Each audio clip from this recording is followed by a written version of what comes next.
وَلَقَدْ جَاءَتْ رُسُلُنَا إِبْرَاهِيمَ بِالْبُشْرَىٰ قَالُوا سَلَامًا قَالَ سَلَامٌ فَمَا لَبِثَ أَن جَاءَ بِعِجْلٍ حَنِيذٍ۔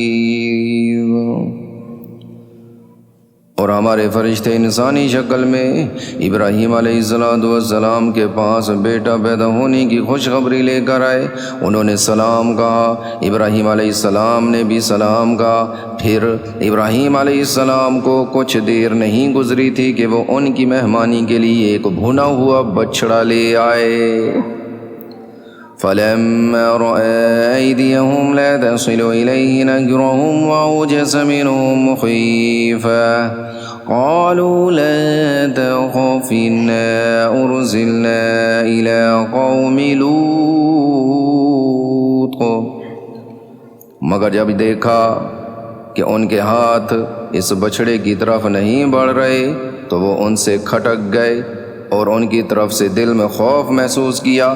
فرشتوں نے کہا، ڈریے نہیں، ہمیں آپ کو بیٹے کی خوشخبری سنانے اور لوط علیہ السلام کی قوم کے پاس بھیجا گیا ہے۔ وَامْرَأَتُهُ قَائِمَةٌ فَضَحِكَتْ فَبَشَّرْنَاهَا بِإِسْحَاقَ وَمِن وَرَاءِ إِسْحَاقَ يَعْقُوبَ۔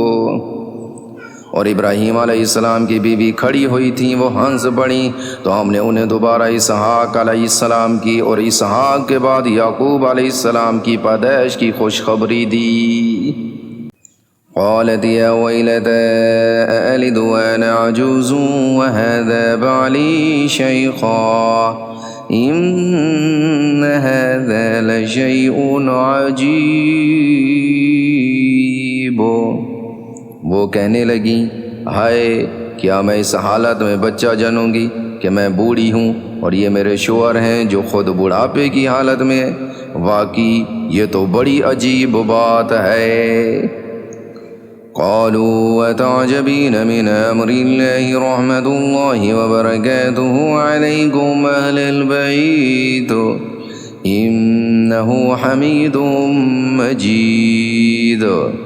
فرشتوں نے کہا، کیا آپ اللہ کے حکم پر تعجب کر رہی ہیں؟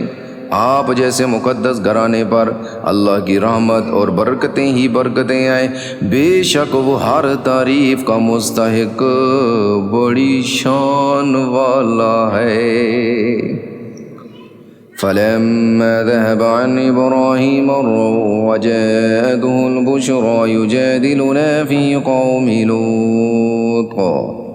پھر جب ابراہیم علیہ السلام سے گھبراہٹ دور ہوئی اور ان کو خوشخبری مل گئی تو انہوں نے ہم سے لوط علیہ السلام کی قوم کے بارے میں ناز کے طور پر جھگڑنا شروع کر دیا۔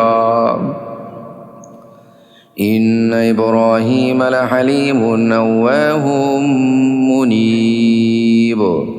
حقیقت یہ ہے کہ ابراہیم علیہ السلام بڑے بردبار، اللہ کی یاد میں بڑی آہیں بھرنے والے اور ہر وقت ہم سے لو لگائے ہوئے تھے۔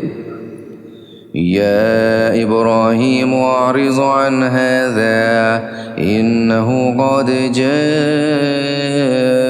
امر ربک وَإِنَّهُمْ آتِيهِمْ عَذَابٌ غَيْرُ مَرْدُودٍ۔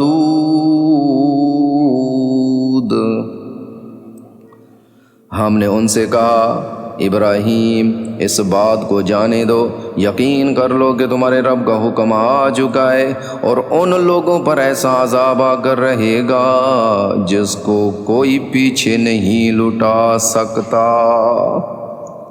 وَلَمَّا جَاءَتْ رُسُلُنَا لُوطًا سِيَّ بِهِمْ وَضَاقَ بِهِمْ ذَرْعًا وَقَالَ هَذَا يَوْمٌ عَصِيبٌ۔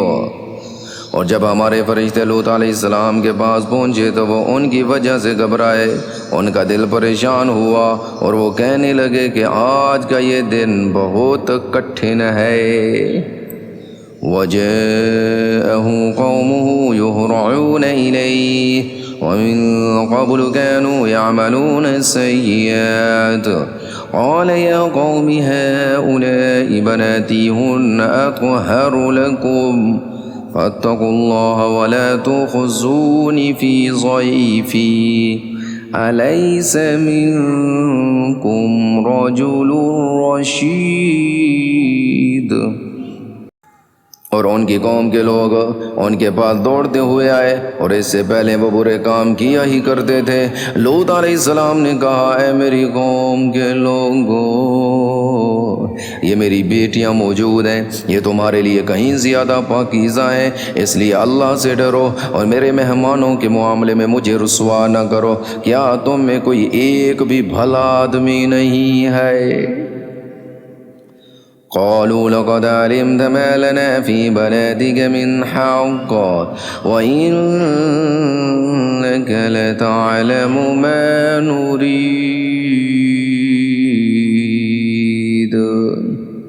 کہنے لگے تمہیں معلوم ہے کہ تمہاری بیٹیوں سے ہمیں کچھ مطلب نہیں، اور تم خوب جانتے ہو کہ ہم کیا چاہتے ہیں۔ قال لو أن لي بكم قوة أو آوي إلى ركن شديد۔ لوط علیہ السلام نے کہا کاش کہ میرے پاس تمہارے مقابلے میں کوئی طاقت ہوتی یا میں کسی مضبوط سہارے کی پناہ لے سکتا۔ قالوا يا لوط إنا رسل ربك لن يصلوا إليك فأسر بأهلك بقطع من الليل ولا يلتفت منكم أحد إلا امرأتك إنه مصيبها ما أصابهم إن موعدهم الصبح أليس الصبح بقريب۔ اب فرشتوں نے لوط علیہ السلام سے کہا اے لوط علیہ السلام، ہم تمہارے پروردگار کے بھیجے ہوئے فرشتے ہیں، یہ کافر لوگ ہرگز تم تک رسائی حاصل نہیں کر سکیں گے، لہٰذا تم رات کے کسی حصے میں اپنے گھر والوں کو لے کر بستی سے روانہ ہو جاؤ، اور تم میں سے کوئی پیچھے مڑ کر بھی نہ دیکھے، ہاں مگر تمہاری بیوی تمہارے ساتھ نہیں جائے گی، اس پر بھی وہی مصیبت آنے والی ہے جو اور لوگوں پر آ رہی ہے۔ یقین رکھو کہ ان پر عذاب نازل کرنے کے لیے صبح کا وقت مقرر ہے، یا صبح بالکل نزدیک نہیں آ گئی۔ فلما جاء أمرنا جعلنا عاليها سافلها وأمطرنا عليها حجارة من سجيل منضود۔